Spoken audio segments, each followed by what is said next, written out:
Stephen A. Smith is talking about Malcolm X. And I said, you've got to be kidding. Last item of the show I want to get into, I brought this up earlier, and it's involving Malcolm X, the late, great Malcolm X. Today, February 21st, marks the 60th anniversary of the death of the activist and civil rights leader who was assassinated at the Audubon Ballroom in Harlem, New York in 1965. Malcolm was a vocal advocate for Black empowerment and the promotion of Islam within the African-American community, of course, and beyond. While a controversial figure to some, accused of preaching violence, Malcolm X is also a widely celebrated figure to many Americans for his pursuit of racial justice. As I think about Malcolm X and what he stood for, I find myself wondering what he would think about today's culture, particularly when it comes to the modern athlete. But before I get into that, let me say this. Malcolm X was not a man that preached violence. We're going to put that to bed right now. He preached an eye for an eye. He preached the importance of one's self-protection. He preached the importance of not turning the other cheek when somebody punches you or slaps you or kicks you or beats you. Last time I checked, that's self-defense. That's not preaching violence. He certainly didn't propose instigating it and igniting it. He talked about defending oneself and not letting people abuse you and just standing by idly and doing nothing. So let's get that out the way first. Secondly, I thought it was important to bring this subject up today because we saw the Four Nations hockey tournament come to its conclusion last night in Boston, Massachusetts, where Canada beat the United States 3-2 after Donald Trump gave a call to the Team USA, by the way, you know, encouraging them to victory before they lost. But that's a different subject for another day. Not his fault. But it happened. And after we saw that match, or even when we saw it Saturday and we saw United States being booed while the United States national anthem was being sung, and we saw the Canadians come at us the way that they did. We beat them Saturday. They beat us. Last night. We have to remember. No, he was right about that first part. What started that to some degree. Donald Trump talking about making Canada the 51st state. Obviously, they don't take kindly to that. Okay? And message. Trudeau, President of Canada, he spoke about that as well in the aftermath of Canada's victory.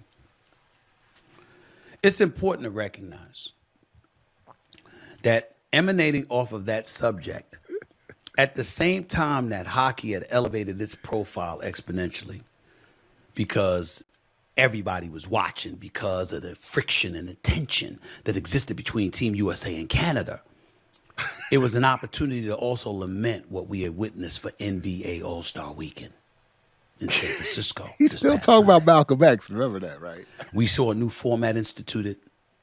We saw players, new rules implemented because players hadn't been given effort and they were walking around like they didn't care. Now, what would that have to do with the assassination of Malcolm X? Directly, absolutely nothing. Indirectly, everything. You see, Malcolm X was about Black empowerment. He was also about Black economic empowerment. He wanted equal opportunities and civil rights for us as a nation of people. He also wanted us to maximize those opportunities and achieve all we could. But in the process of that, uplift one another along the way. Become a coalition. Not be a collection of individual parts, but come together as one and understand the importance of being together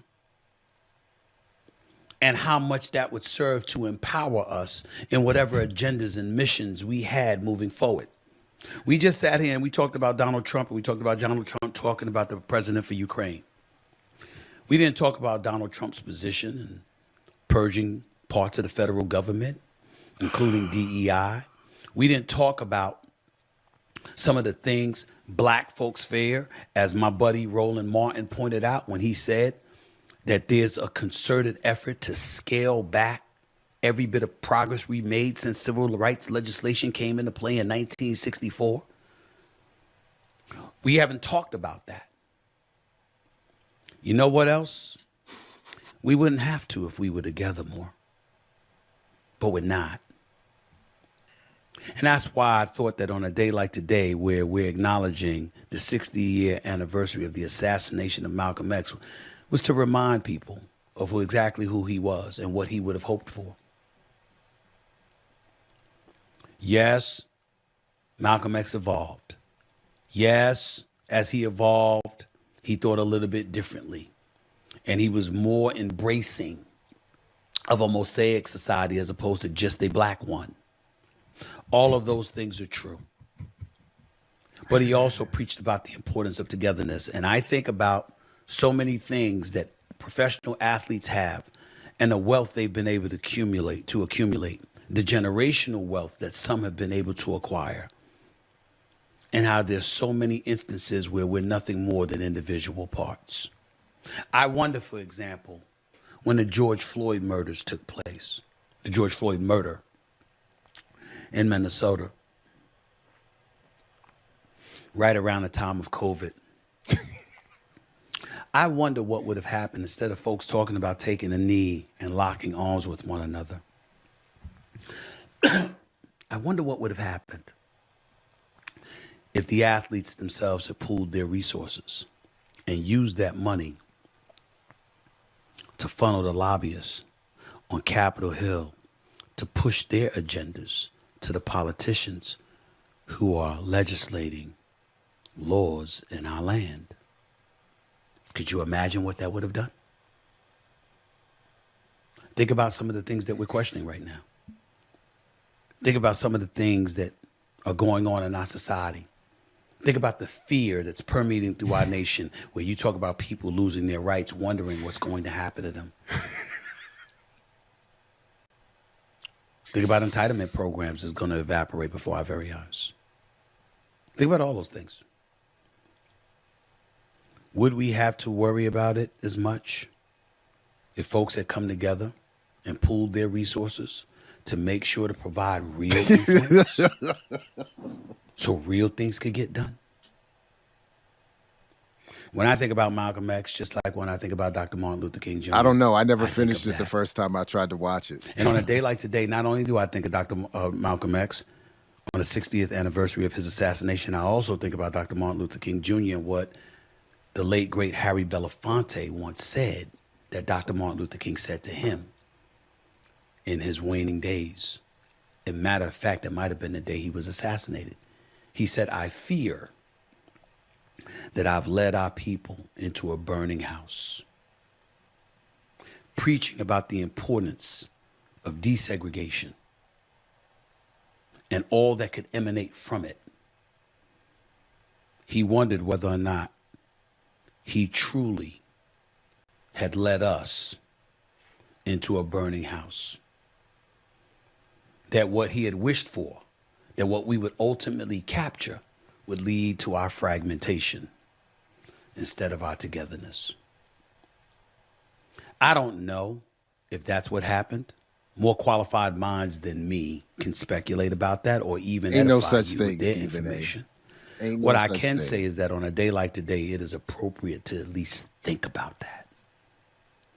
To at least ask yourself that question. How together are we?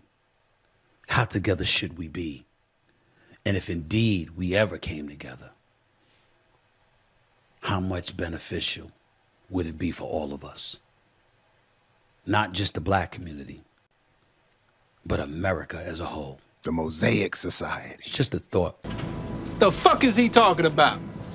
So remember, as I was accused of many things in the chat just now.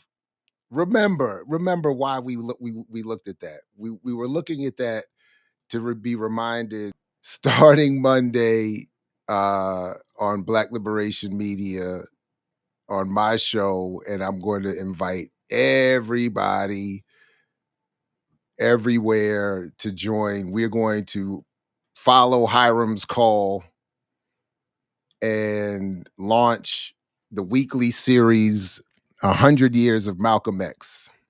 So every Monday, my show will feature something related to Malcolm X, culminating in something we'll have to work on and put together for the big Monday, May 19th official birthday, 100th birthday of Malcolm.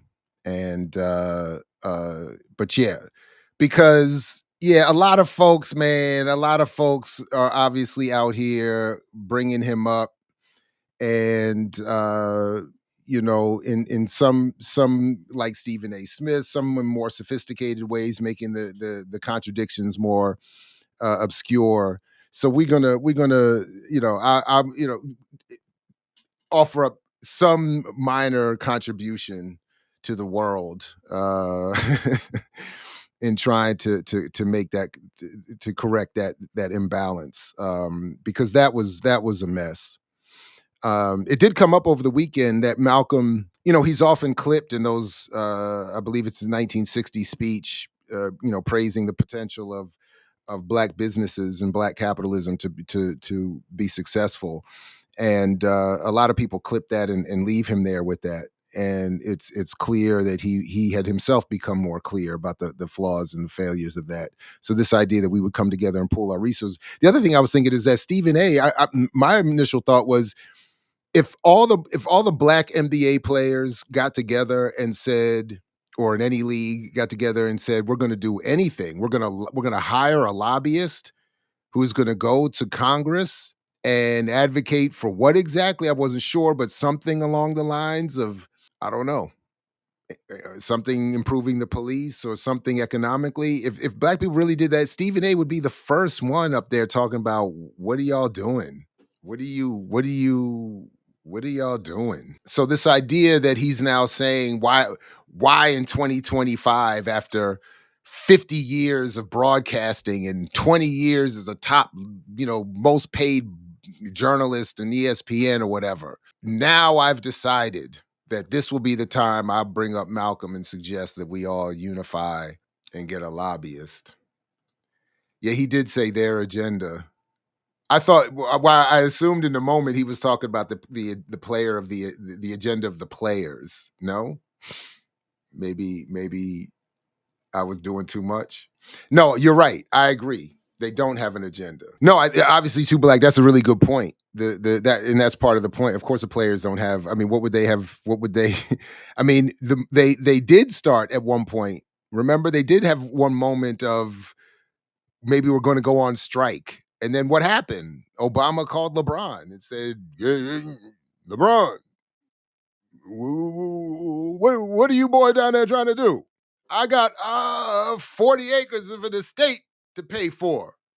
You better get out there and shut up and dribble. I mix what I like, what I like, what I like, what I like, what I like.